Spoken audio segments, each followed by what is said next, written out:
বহু দিনৰ পৰা আমাৰ অসমৰ ৰাইজে দাবী কৰা অসমৰ কৃষি অৰ্থনীতি চাহ শিল্পক শক্তিশালী কৰিবৰ কাৰণে প্ৰয়োজনীয় নামৰূপ সাৰ কাৰখানাৰ চতুৰ্থ গোট এটা স্থাপন হ'ব লাগে, প্ৰতিষ্ঠা হ'ব লাগে।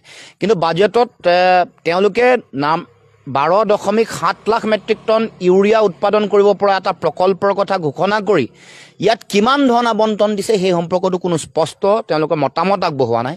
তাৰ উপৰিও শেহতীয়াকৈ সিদ্ধান্ত হৈছিল যে এইটো এটা জইণ্ট ভেঞ্চাৰ হ'ব, তাত ৰাজ্য চৰকাৰৰ অংশীদাৰিত্ব থাকিব, আন বেলেগ বেলেগ ৰাজহুৱা খণ্ডৰ উদ্যোগসমূহৰ কিমান 52% অংশীদাৰিত্ব কিমান থাকিব সেইবোৰ চূড়ান্ত কৰাৰ কথা আছিল। সেই সম্পৰ্কতো কোনো ধৰণৰ স্পষ্ট দৃষ্টিভংগী আমি গম পোৱা নাই। গতিকে এনেকুৱা ধৰণৰ ঘোষণা বহুবাৰ হৈছিল।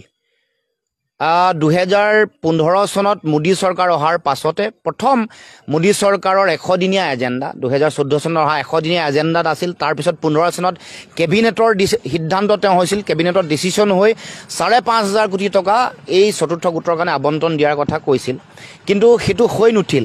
তাৰ পাছত আমি দেখিবলৈ পাইছোঁ যে দুগৰাকী কেন্দ্ৰীয় সাৰ আৰু উদ্যোগ মন্ত্ৰীয়ে এবাৰ সুৰেশ প্ৰভুৰ দিনত 2017 চনত আৰু তাৰ পাছত সদানন্দ গৌড়াৰ দিনত 2020 আৰু 21 চনতো নামৰূপ সাৰ কাৰখানাৰ চতুৰ্থ গোট স্থাপন কৰাৰ কথা কৈছিল, কিন্তু তাৰ পাছত হৈ নুঠিল। দুখন চৰকাৰ গ'ল, 14 চনত অহা মোদী চৰকাৰ, 19 চনত